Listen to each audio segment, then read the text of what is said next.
안녕하세요. 저는 지옥행 열차 티켓을 제 손으로 끊고 탈 뻔하다 그 입구에서 간신히 뒤돌아서 나온 30대 여자입니다. 아직도 그때 그 결혼을 했더라면 어떻게 됐을까 하고 상상하곤 하는데 그때마다 치가 다 떨릴 정도로 몸서리가 다 처집니다.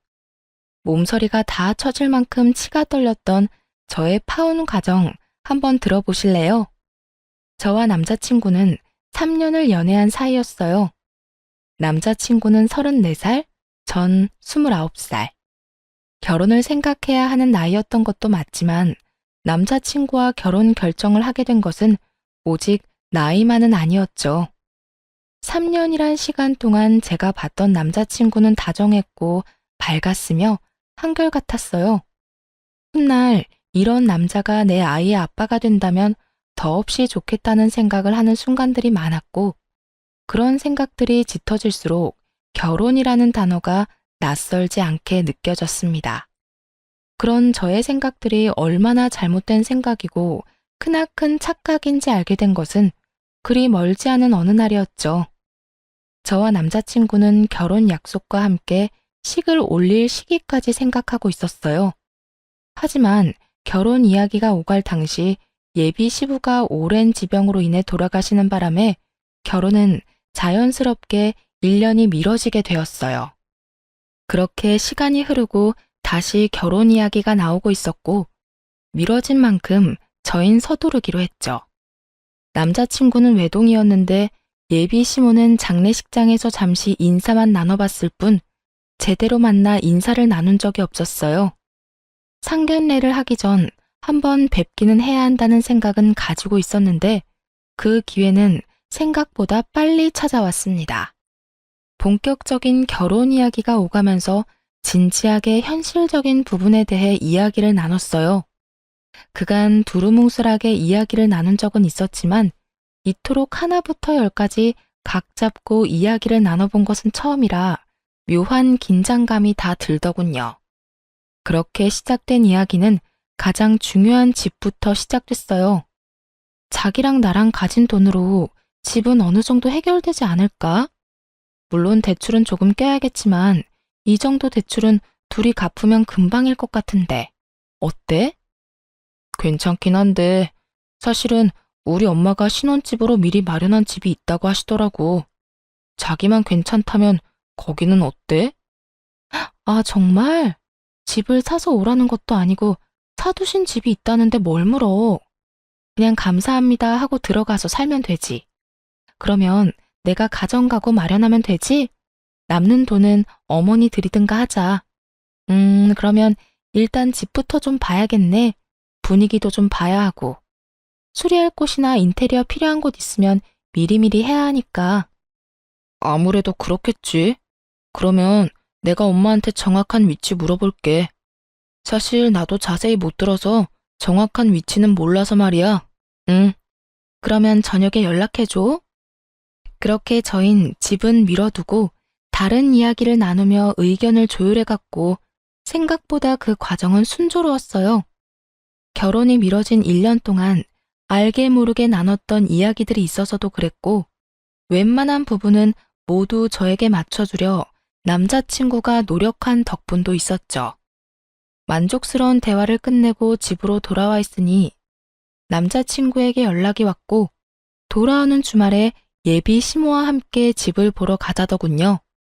그렇게 약속된 주말이 왔고 만나기로 한 카페로 갔더니 오기로 한 남자친구는 보이지 않고 남자친구와 똑 닮은 예비 시모만 절 기다리고 있더군요. 어찌나 닮았는지 한 번도 본 적이 없던 예비 시모를 한눈에 알아봤고 예비 시모 역시 저를 사진으로 많이 봤던 터라 저를 보며 미소를 지어 보이더군요.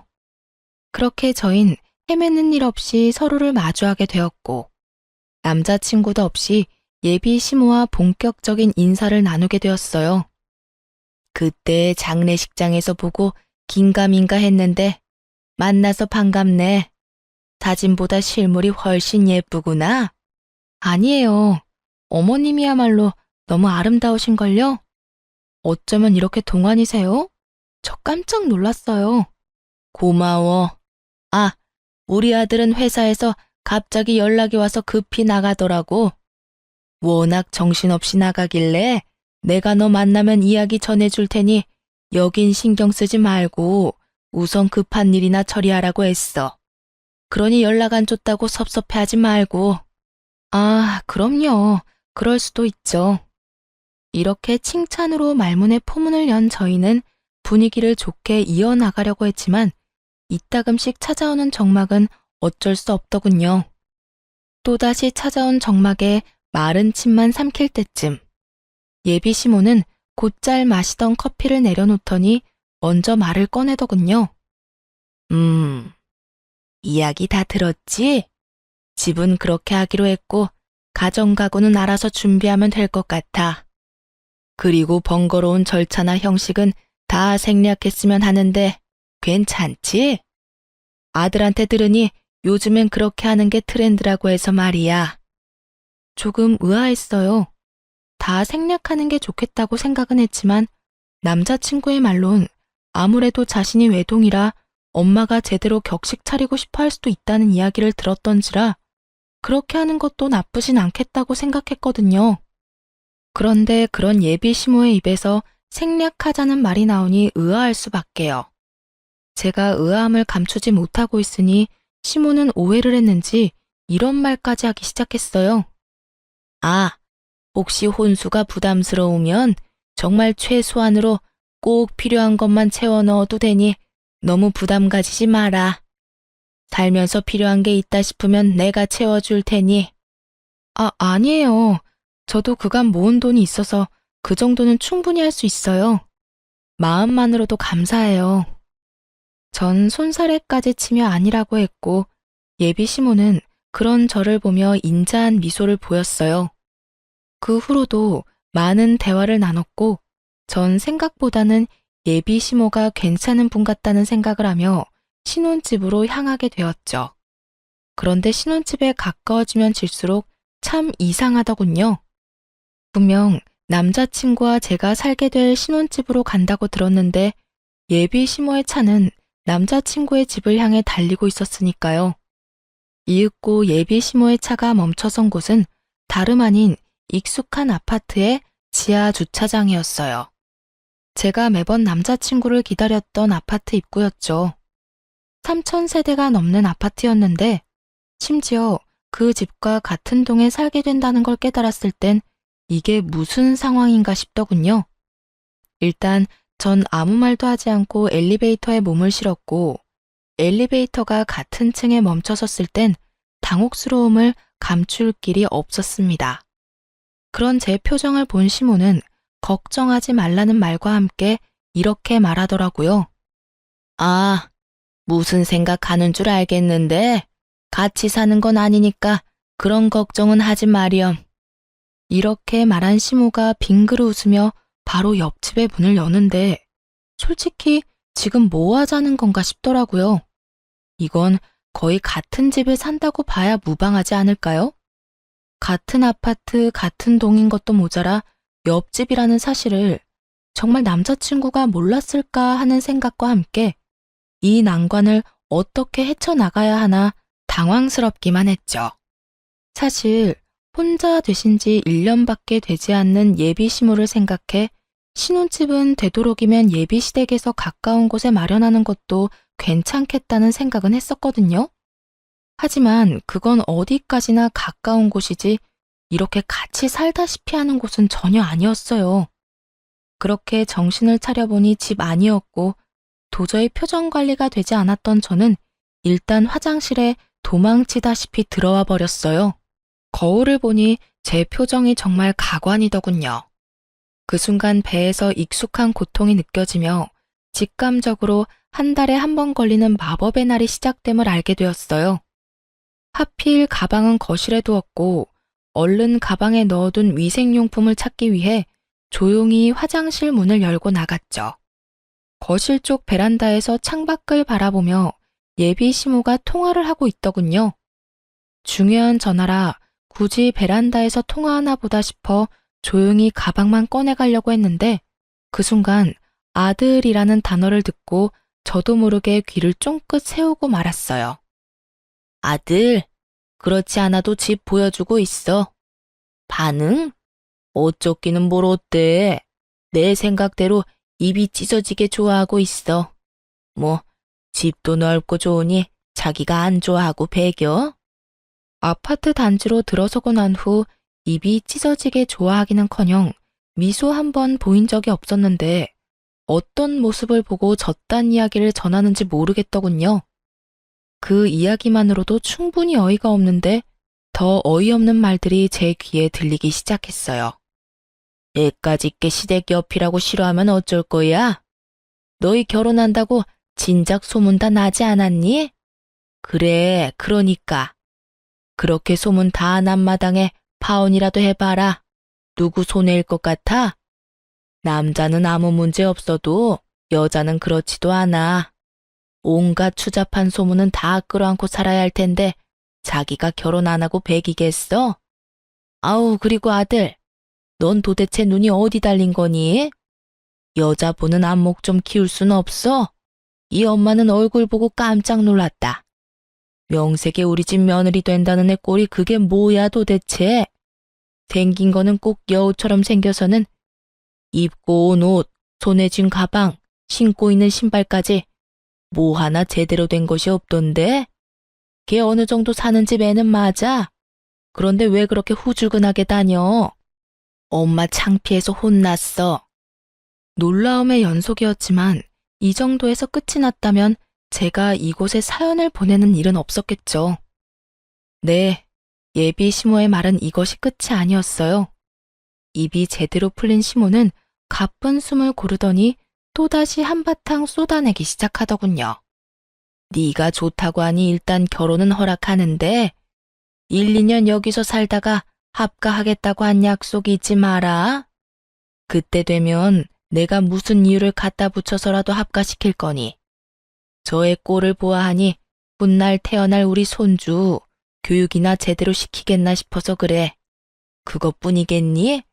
우리 손주도 자기처럼 없어 보이게 입히고 키울 거 아니야.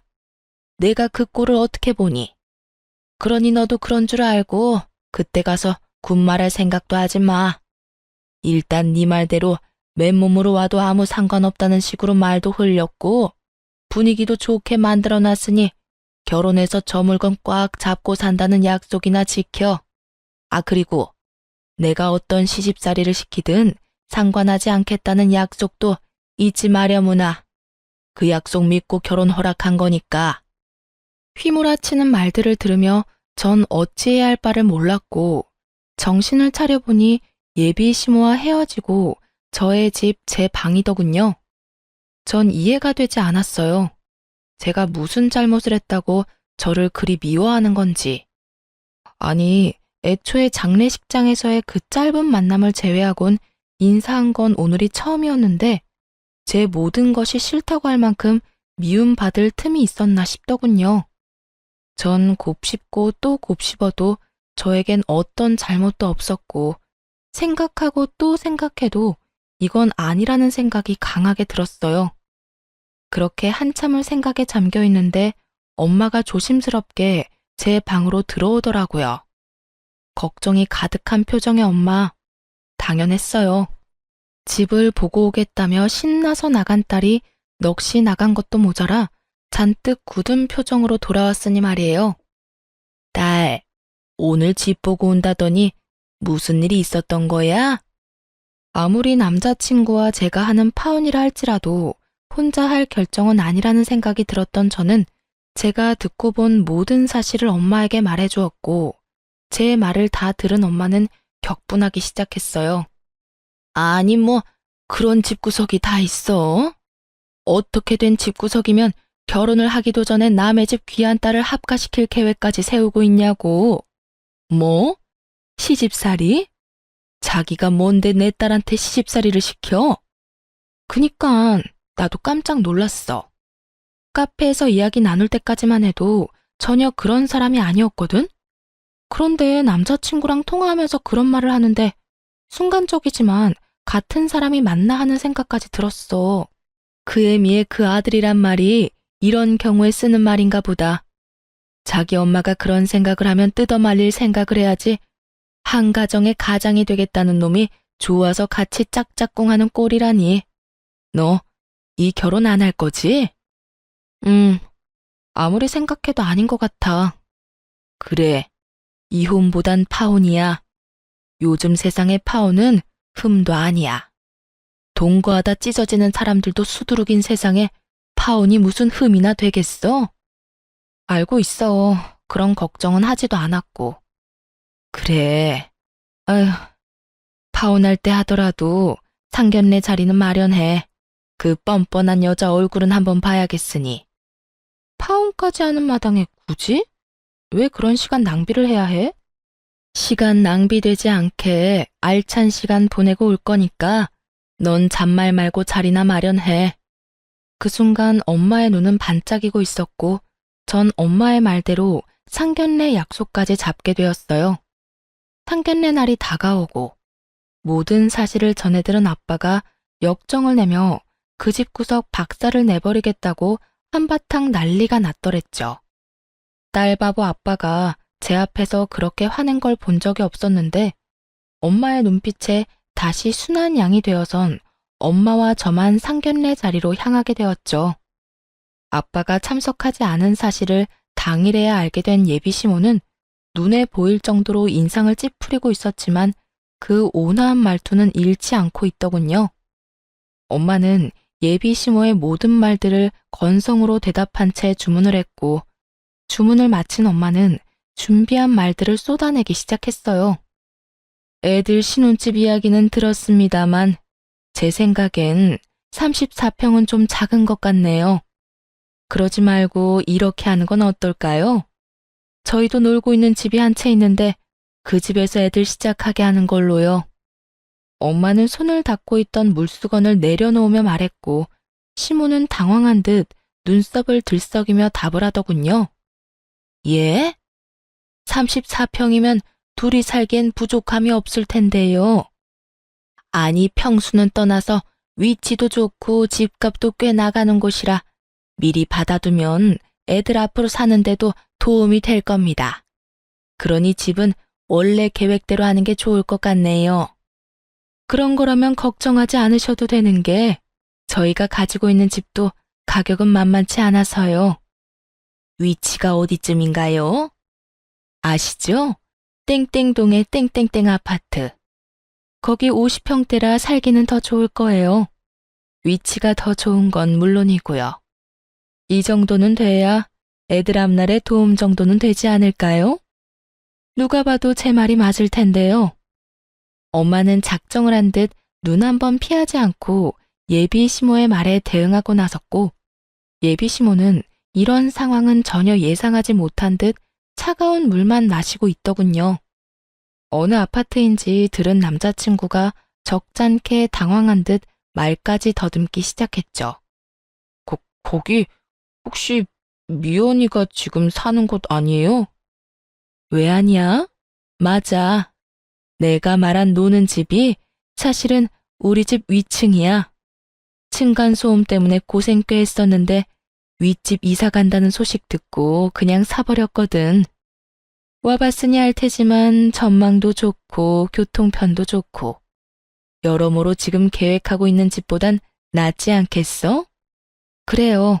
엄마가 말한 빈집은 저희 집 위층으로 엄마의 말대로 꽤 긴 시간 층간소음으로 고생을 하고 있었는데 윗집이 나간다는 소식과 함께 그냥 그 집을 사버렸던 것이었습니다. 그 당시 집에 여윳돈이 있기도 했고 그땐 집값이 지금처럼 비싸진 않았던 터라 부담이 되긴 했어도 큰 고민 없이 내린 결정이었죠. 그 뒤론 세입자를 가려가며 받고 있었고요. 엄마의 말이 끝나자 남자친구는 다시 입을 다물어 버렸고 예비 시모는 목에 핏대까지 세우며 엄마에게 따지고 들더라고요. 그건 완전 처가살이와 마찬가지 아닌가요? 제 아들이 뭐가 모자라서 처가살이를 해야 하는 건가요? 왜 우리 귀한 외동아들이 처가살이를 해야 하냐고요? 목에 핏대까지 세우며 노발대발하는 예비 시모와는 달리 엄마는 무서울 정도로 평정심을 유지하며 말을 했어요. 자식이 하나든 둘이든 기약인 매 한 가지인데 왜 우리 딸은 그딴 집에서 살게 하려고 했나요? 시집살이나 다름없는 그딴 집에서 말이지요. 엄마의 말에 예비 시모는 코웃음을 치며 이렇게 말하더군요. 그거야 남자하고 여자하고 같나요? 여자는 시집 오면 죽어서도 시댁 귀신인데 당연히 시댁 가까이 있어야 하는 거 아닌가요? 그리고 양가 부모님 다 계시는 그쪽 상황과는 달리 전 작년에 애아빠도 떠나보내고 저 혼잔데 그 정도 욕심 정도는 좋게 봐주실 수도 있잖아요. 예비 시모는 말이 끝나자 남자친구는 머리를 긁적이며 자기 엄마 편을 들고 나서더라고요. 그래요, 장모님. 아버지 돌아가신 지도 얼마 안 돼서 한동안은 제가 가까이에서 지내고 싶어요. 그러니 조금만 이해 부탁드립니다. 제가 장모님 소중한 딸 귀히 여기고 아끼며 잘 살겠습니다. 귀히 여긴다는 말을 듣고 있는데 저도 모르게 피식 웃음이 터져나오고 말았어요. 귀히 여겨? 한동안? 너는 한동안이 한평생이야? 1, 2년만 살다가 너희 집으로 합가할 거란 말은 왜 쏙 빼? 내가 싫든 좋든 무조건 합가할 계획까지 다 세웠잖아. 그게 무슨 말이야? 합가라니. 그런 계획은 세운 적도 없고 생각해 본 적도 없어. 뻔히 다 알고 있는데 절대 아니라고 발뺌을 해대는 남자친구를 향해 무서운 표정을 한 엄마가 또박또박 큰 소리로 말했어요. 절대 아니라고 하니 우리가 말하는 집에 들어와서 살아도 상관없지. 사돈 될 집이나 남편 될 놈이나 하고 있는 꼴을 보니 내가 안 되겠다 싶어서 그래. 가진 건 쥐뿔도 없으면서 거치장 하는 데만 정신이 팔려서는 내가 딱 보아하니 지방 거덜내는 건 시간 문제일 것 같아서 그래. 아, 그리고 앞으로 태어날 손주도 걱정이지. 그딴 집에서 애 교육이나 똑바로 하겠어? 아무래도 걱정되어서 내가 옆에다 끼고 키워야지 원. 둘은 익숙한 말을 그대로 돌려받은 후에야 비로소 그때 제가 듣고 있었던 걸 눈치챘더라고요. 남자친구는 안절부절 못하고 제 눈치를 살피는 반면 시모는 붉어진 얼굴로 저를 쏘아보며 묻더군요. 다 들었던 거니? 네, 공교롭게도 다 들어버렸네요. 시집살이를 호되게 시킨다는 말까지 다 들어버렸는데 어쩌죠?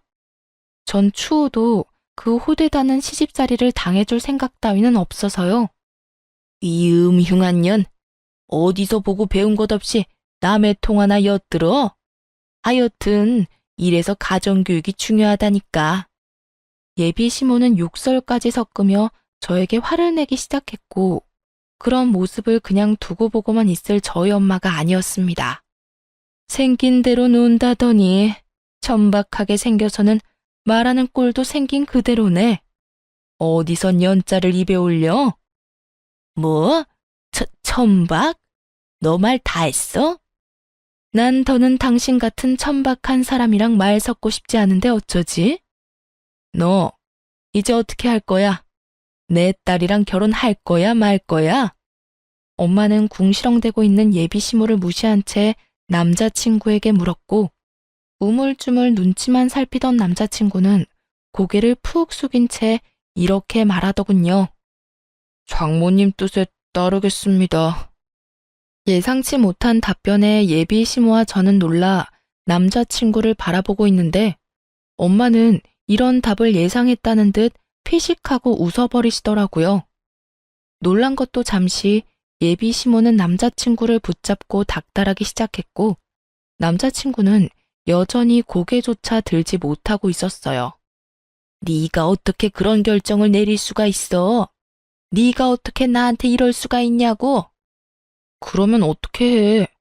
엄마한텐 미안하지만 나 미연이 정말 많이 사랑한다는 말이야. 이 결혼 꼭 하고 싶어. 그러니까 엄마가 이해 좀 해줘. 미안해. 상황은 흥미롭게 흘러갔고 엄마는 여전히 얼굴에 미소를 띠며 저에게 결정권을 넘겨주더군요. 미연아, 이제 네가 결정해. 네 남자친구는 자기 엄마를 등지는 한이 있어도 너랑 결혼은 하겠다는데 넌 어떻게 하고 싶어? 그제야 엄마의 알찬 시간을 보내게 해주겠다는 말이 이해가 되며 제 얼굴에도 미소가 걸리더군요. 전 엄마와 마찬가지로 얼굴에 미소를 띠며 주저없이 대답했어요. 파혼하고 싶어. 난 저 인간이랑 결혼할 생각 전혀 없어. 내가 미쳤어? 지옥길이 분명한데. 알면서도 발을 담그게? 진심이었습니다. 그 당시 두 얼굴을 가진 예비 시모도 싫었지만 사실 제일 괘씸한 건 남자친구였거든요. 모든 사실을 알고도 나를 속이고 결혼하려던 남자친구는 도저히 용서도 되지 않을 뿐더러 한 번 한 거짓말이 두 번, 세 번은 못하겠냐고요. 시집살이 시키려는 시모와 온갖 거짓말로 엄마 편만 들여는 남편의 모습이 뻔히 그려지는데 제 앞날을 알고도 파혼을 선택하지 않을 이유는 없더라고요. 자기야, 파혼이라니. 우리 3년이나 만났어.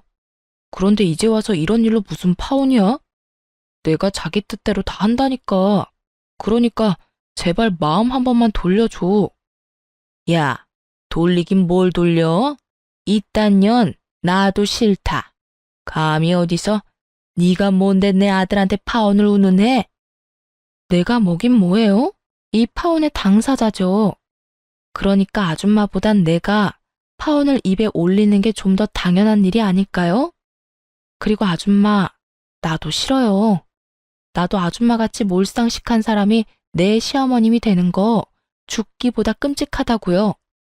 뭐? 아줌마? 끔찍해? 너 지금 말 다 했니? 다 하진 않았는데 그만하려고요. 더 해봤자 뭐하나 싶고 더 해봤자 내 입만 아픈 일 아니겠어요? 인연이? 이윽고 흥분이 최고조에 다다른 예비 시모는 제 얼굴에 물을 부어버리더군요.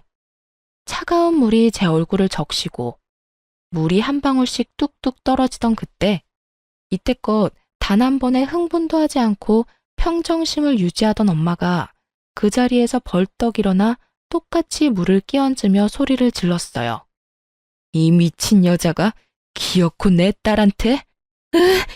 이 여자가 어딜 감히? 너 미쳤어? 미친 건 너지. 어디 내 딸한테 물을 끼얹어 물을. 내가 생각 같아선 오물이라도 끼얹고 싶은데 화장실이 멀어서 참는 줄 알아. 엄마는 제 손을 잡은 채 그 자리를 박차고 나와버렸고 전 그렇게 파혼을 하게 되었습니다. 그 뒤로 남자친구였던 인간에게서 가끔 자니? 라는 소름 끼치는 연락이 오곤 했지만 그 연락이 2번이 넘어갈 무렵 차단을 함으로써 연락은 오지 않았죠. 그 대신 그놈이 집으로 찾아오기 시작하더라고요. 대꾸도 하지 않으면 찾아오지 않겠거니 했는데 끈질긴 전 남자친구 놈은 하루 이틀도 아닌 일주일을 찾아오더군요. 그쯤 되자 지긋지긋한 것을 넘어 미칠 지경이더라고요. 1초도 마주하고 싶지 않은 인간이 하루 중 제일 기쁜 저의 퇴근길을 망치고 있었으니까요. 일주일을 넘기던 날, 전 이대로는 안 된다는 생각이 들었고, 제 팔을 붙잡고 매달리는 전 남자친구를 마지막으로 상대해 주기로 결심했죠. 할 말 있으면 빨리 해. 나 피곤하니까. 미연아, 드디어 내가 보이는 거야? 나한테 다시 기회 주는 거야? 기회를 주는 게 아니라 다신 찾아오지 말라고 마지막으로 들어주는 거야. 그러니 할 말 있으면 빨리 해. 미연아, 우리 정말 이렇게 헤어질 거야? 정말 이대로 끝낼 거야? 그러니까 제발 찾아오지 마. 부탁이야. 그 순간 갑자기 무릎까지 꿇고 애걸복걸하며 지저분하게 굴더라고요. 그래서 저는 당장 그 사람 엄마에게 전화를 걸었어요. 어머, 네가 웬일이니? 나한테 전화를 다 하고. 행여나 잘못했다고 빌 생각이면 하지 말거라. 네가 이제 와서 울고불고 빈다 해도 난 너 받아줄 생각 없다. 저도 그럴 생각은 없고요. 얼른 와서 그 잘난 아들 좀 데리고 가세요. 어딘지는 알죠? 일주일을 넘게 와서 무릎까지 꿇고 울고불고 비는데 정말 미칠 지경이라고요. 저의 말에 전화를 끊어버리고는 정말 비행기라도 타고 온 것인지 순식간에 모습을 드러내더군요. 너 당장 못 일어나? 이게 도대체 무슨 꼴이야? 네가 뭐가 부족해서 이딴 애한테 무릎까지 꿇어? 무슨 소리를 하든 전 남자친구는 미동도 없이 앉아 있었고 이윽고 아줌마의 비난은 저를 향하고 있었어요. 네 년 때문이야. 내 아들이 이렇게 망가진 건 다 네 년 때문이라고. 제가 정말 단 하나도 이해가 되지 않아서 그러는데 왜 이 모든 게 내 탓이 되는 걸까요? 내가 이 사람 불렀어요? 내가 이 사람 강제로 무릎이라도 꿇렸어요? 난요, 연락 받는 것도 싫어서 차단까지 했는데 직접 그것도 일주일씩이나 찾아와서 구질구질하게 매달린 건 이 사람이라고요. 인연이 오늘 너 죽고 나 죽자. 내가 너 오늘 가만 안 둘 거야. 온갖 고상이란 고상은 다 떨어대던 전 예비시모는 고함을 지르며 제 머리채를 휘어잡았고 파혼도 했겠다. 더는 참고 있을 필요가 없었던 저 역시 인정사정 없이 그 머리채를 잡아버렸어요. 개판도 그런 개판이 없었죠. 딸뻘 되는 제 머리채를 잡은 아줌마나 엄마뻘 되는 아줌마의 머리채를 잡은 저나 남들이 보기엔 독인 객인인 상황이었습니다. 몸으로 번져버린 저희의 싸움에 전 남자친구가 일어나 말려봤지만 흥분한 두 여자를 뜯어내기엔 역부족이었고 계속된 싸움에 결국 집에 있던 엄마까지 뛰어나오게 되었어요. 엄마의 목소리가 들리자 저는 그 아줌마의 손을 확 꺾어버리며 바닥으로 밀쳐버렸어요. 그 순간 엄마가 고이 들고 온 양동이를 두 사람에게 붓고는 이렇게 말했어요. 내가 경고했지? 오물을 뿌리고 싶은 걸 겨우 참고 있었다고. 그 양동이는 저희 집 강아지가 싼 소변 패드를 푹 담아놓은 오물이었어요. 엄마는 결국 바라던 대로 오물을 두 사람에게 끼얹어 버렸고 오물을 뒤집어 쓰게 된 두 사람은 고함을 지르더군요. 이게 뭐야? 엄마, 이거 오줌 찌른 내 아니야? 왜 아니야? 이 여자가 진짜 미쳤나? 왜 사람한테 오줌물을 뿌려? 두 사람의 표정과는 상반되게 엄마는 승리에 취한 표정을 짓고 있었고 제 손을 꽉 잡으며 이렇게 말하더군요. 그러게, 왜 찾아와서 이 난리야? 내 딸이 싫다는 말 못 들었어? 내 딸이 우스워? 네 딸이 얼마나 질질 흘리고 다녔으면 내 아들이 이랬겠어. 앞으로 딸 관리 좀 잘하란 말이야. 이런 일 없게. 이 무슨 억지스러운 말인지 모르겠더군요. 투명인간 취급을 해도 찾아와서 귀찮게 군 인간이 누군데 저딴 말을 짓거리는 건지. 입으로 나온다고 해서 다 말이 아니란 걸 그날 처음 알았지 뭐예요? 더불어 사람 입에서도 개소리를 할 수 있다는 사실도요. 엄마는 코웃음을 치며 말했습니다. 까고 있네 정말. 내가 웬만하면 상스러운 말 쓰기 싫어서 참고 또 참았는데 너 같은 건 욕 없인 대화가 안 되겠네. 야, 이 미친년아, 정신 차려. 내 딸이 흘린 게 아니라 네 아들이 내 딸 못 잊어서 미쳐 날뛰는 거야. 알겠어? 그러니까 네 아들 다리 몽둥이를 꺾어버리든 누나를 뽑아버리든 그건 알아서 하고 불구를 만들어서라도 우리 눈앞에 보이지 않게 해. 다시 한번 내 딸 앞에 얼씬거리는 날엔 경찰에 신고할 테니 그런 줄 알아. 엄마는 욕이라고 모르는 사람인 줄 알았는데 생각보다 엄마의 욕은 화려했고 경고는 강했어요. 그 이후 그 인간들의 소식은 들을 수도 없었으니까요. 그렇게 5년이란 시간이 흘렀어요. 그동안 저는 좋은 사람을 만나 결혼도 하고 이제 300일이 되어가는 딸을 키우며 그 누구보다 행복하게 살아가고 있었어요. 그런데 얼마 전 딸이 감기에 걸려 동네 인기 있는 소아과에 딸과 함께 방문하게 되었어요. 진료를 기다리며 딸을 보고 있는데 소아과 문이 열리더니 익숙한 두 사람이 들어오더군요.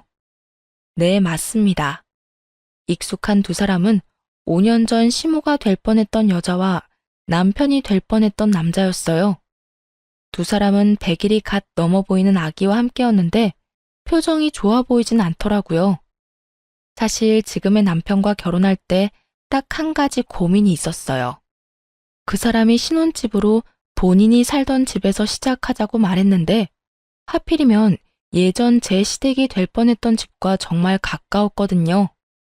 하지만 설마 마주칠까 하는 마음이 있기도 했고 마주친다 한들 이미 끝난 사이인데 무슨 상관이냐 싶어 고민 끝에 그냥 살기로 한 것이었는데 다른 곳도 아닌 소아과에서 마주칠 줄은 꿈에도 몰랐던 거죠. 두 사람은 저를 발견하지 못한 듯 서로에게 언성을 높이며 대화를 하고 있더라고요. 이게 뭐야? 일도 제대로 못하고. 이게 다 엄마 때문이야. 이게 왜 또 내 탓이야? 엄마 말처럼 멍청한 애 찾아서 결혼했으면 잘해주기라도 했어야지. 설득하는 것도 아니고 강제로. 그것도 애 낳자마자 합가라니 나 같아도 싫겠다고. 거기에다 출산한다고 몸도 성치 않는 사람 그렇게 쥐잡듯이 잡으니 걔가 안 도망가고 버텨? 나라고 그럴 줄 알았겠니? 애도 낳았겠다. 애 위해서라도 참고 살 줄 알았더니 그리고 말은 바로 해라. 멍청하기는. 멍청한 애가 이혼할 때 위자료를 그렇게나 뜯어간다니? 애도 딱 주고 가는 거 봐. 보통 내기가 아니라고. 넌 어떻게 그딴 애를 데리고 와서는 아휴, 너 때문에 이 나이에 이게 무슨 고생이야? 누구 탓을 하는 거야 지금? 좋은 베이비시터 구하면 뭐하냐고. 들어오는 족족 엄마가 구박을 그리 해대는데 누가 버텨? 이제 소문 쫙 나서 웬만큼 돈 올려준다고 해도 안 온다고 하더라. 어떻게 할 거야? 이야기를 들어보니 어디서 머릿속이 새하얀 여자를 낳까 결혼도 하고 아기까지 낳았지만 아기를 출산함과 동시에 애까지 낳았는데 자기가 어쩌겠냐는 무지한 생각을 했던 아줌마가 예전 저에게 하려고 한 것처럼 합가를 반강제로 밀어붙인 거였죠. 산후조리도 제대로 하지 않은 여자에게 모진 시집살이를 시켰고 그걸 견디지 못한 여자는 자식이고 뭐고 이혼 소송으로 위자료만 잔뜩 챙겨갔다더군요. 오죽했으면 자기 배 아파서 낳은 생태 같은 자식을 버리고 도망갔을까 하는 생각도 들더라고요. 제가 보기엔 누구 하나 잘난 사람이 없는데 뭘 그리 따지는 것인지 이해가 되지 않기도 했고요. 병원 안에서 조용히 대화를 엿듣는 다른 엄마들도 같은 생각인지 저마다 곱지 않은 눈초리로 두 사람을 훑고 있더라고요. 그렇게 주변의 시선 따윈 신경 쓰지 않고 열심히 열을 올리며 서로의 탓으로 돌리던 순간 전 남자친구의 눈과 딱 마주쳐버렸고 피하기엔 늦은 상황이 되어버렸습니다. 꼴에 결혼은 했나 보네. 쟤 하고 있는 꼴을 봐라. 너 그때 엄마 버리고 쟤하고 결혼해서 봐라. 네가 지금 어떤 꼴로 살고 있을지 안 봐도 뻔해. 예전엔 저 정도는 아니었는데 좀 그렇긴 하네. 그땐 네 눈에 콩깍지가 씌었었고 거봐, 엄마 말 듣기 잘했지? 꼴값이지도 않더라고요. 자식 아파 소아과 가는데 집에 있는 비싼 옷 갖춰 입고 가는 게 더 웃긴 거 아닌가요? 그리고 저요, 꼴이라고 불릴 만큼 허름한 행색도 아니었어요. 그저 이름난 브랜드 옷이 아닌 예전부터 그러했듯 품질 좋고 가격도 착한 그런 옷을 입고 있었어요. 보기에 싸구려 같은 옷도 아니었고요. 거기에다 상견례를 할 당시 꼴 같지도 않게 온몸에 명품을 휘두르며 자랑질하던 그쪽 집보다 낭비하지 않고 지내는 저희 집이 재산으로 보나 뭐로 보나 잘 산다는 것을 알았을 텐데 누가 누구 보고 꼴을 운운하는 것인지 이해가 되지 않더라고요. 또 한편으로는 참 여전하다는 생각도 들었고요.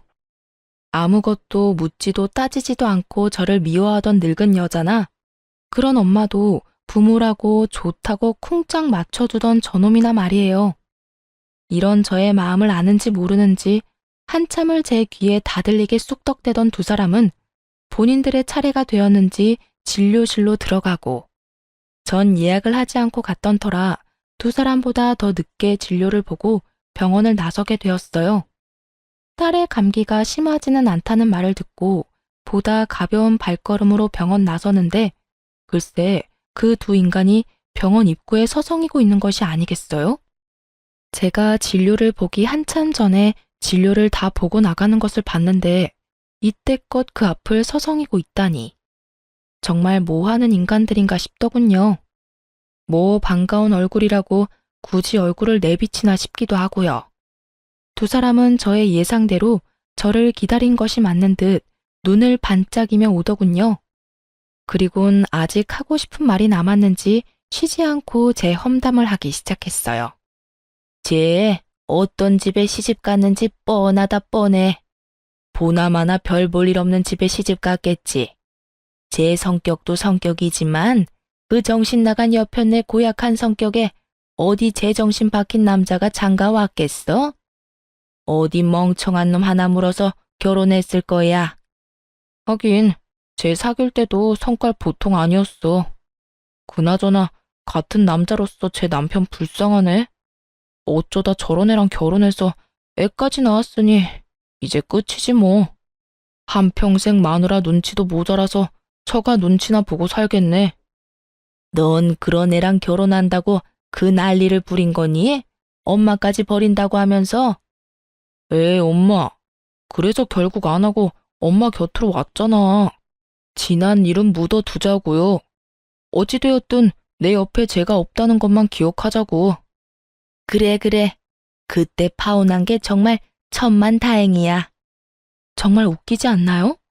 나이도 먹을 만큼 먹은 사람들이 그렇게나 할 짓이 없는 것인지, 이제 와서 저래봤자 뭐가 남는다고 저딴 짓거리나 하는 것인지, 하긴 저딴 인간들이니 애까지 낳은 여자가 도망까지 가지 않았겠어요?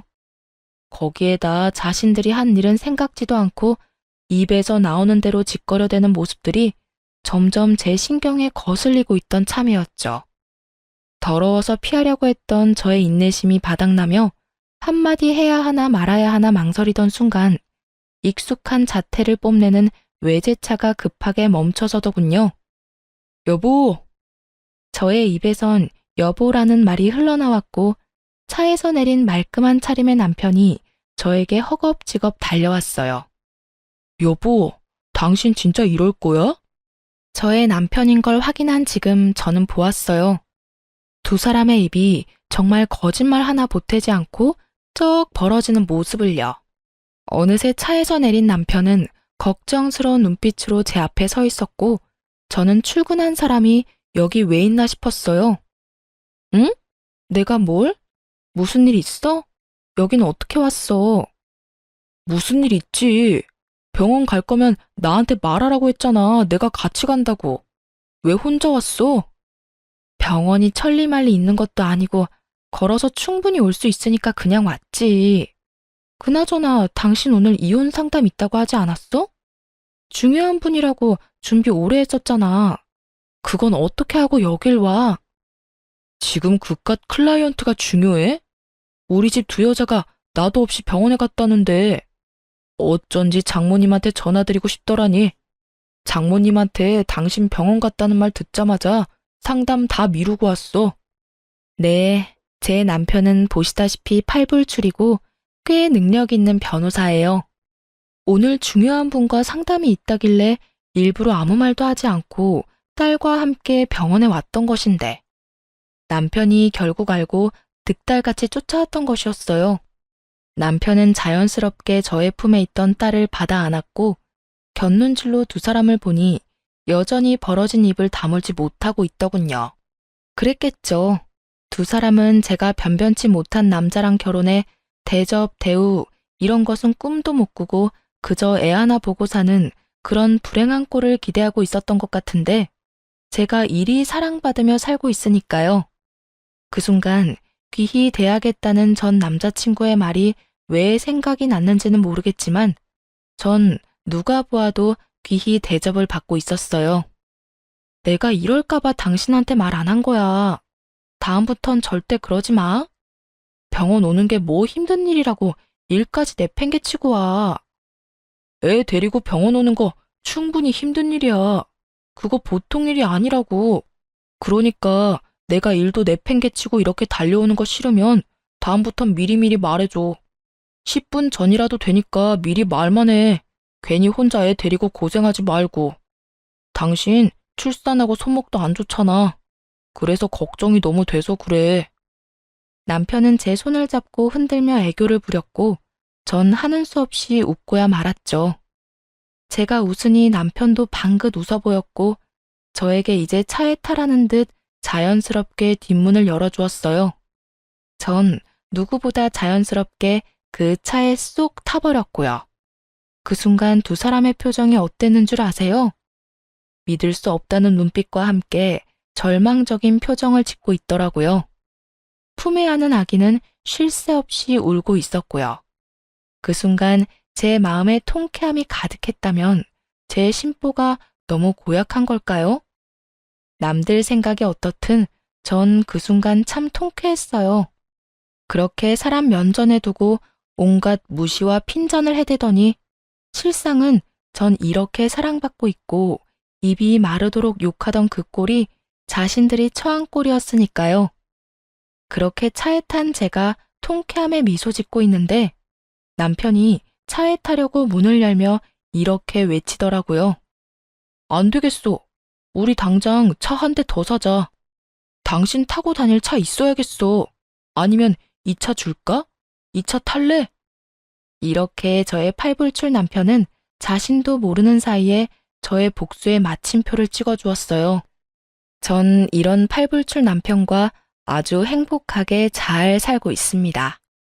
남편은 앞서 말했듯이 저에게 다정하고 혹여나 제 손에 가시라도 박히는 날엔 저보다 더 아파해주는 그런 남자예요. 이런 남편이 무엇보다 좋았던 것이 있었는데요. 그건 바로 부모님을 존경한다는 것이었어요. 남편의 존경을 한 몸에 받을 만큼 시부모님은 존경받아 마땅한 좋은 분들이셨고 그런 좋으신 분들을 존경하고 섬기는 남편이 참 멋져 보이더라고요. 그래서 저도 제 시부모님들을 존경하고 잘 섬기며 살아가고 있어요. 남편은 시부모님을 존경하는 만큼 저희 부모님께도 바쁜 시간을 쪼개고 쪼개 잘하려고 노력해 주더라고요. 가끔 저러다 잘못되겠다는 생각이 들 정도로 하루 24시간을 참 바쁘게 사는 사람인데 그런 사람이 저희 부모님까지 잘 챙겨주니 진심으로 고맙다는 마음이 들더군요. 저야말로 정말 똥차 가고 나면 벤츠 온다는 바람직한 예가 아닐까 싶네요. 근래엔 1년에 한 번씩은 시부모님과 친정 부모님을 모시고 여행을 다니곤 하는데 이 행복이 영원했으면 좋겠다라는 생각이 들 정도로 행복해요. 혹시나 저처럼 결혼을 앞두고 이건 아니라는 생각으로 결혼을 망설이고 계신 분들께 말씀드리고 싶어요. 모든 사람이 나와 퍼즐 맞추듯 맞춰질 순 없더라도 최소한 나와 맞춰지려고 노력은 해야 답이 있지 않겠어요? 전 도저히 맞춰지지 않는 사람이 시어머니가 될 뻔했던 사람이고 그렇기에 파혼을 하고 지금껏 이 선택을 후회하지 않습니다. 해볼 때까지 해봐야 후회가 없다는 말도 있던데 그 말도 틀린 말도 아니죠. 하지만 저처럼 굳이 구렁텅이란 걸 뻔히 알면서 내 발 더럽혀가면서까지 그 구렁텅이에 발을 담가볼 필요가 있을까요? 선택은 그 갈림길에 서 있는 분들의 몫이겠지만 저로서는 고개가 내저어지네요. 하여튼 모든 분들이 현명한 선택을 하시길 바라며 저의 긴 사연 들어주신 모든 분 감사합니다. 좋은 하루 되세요.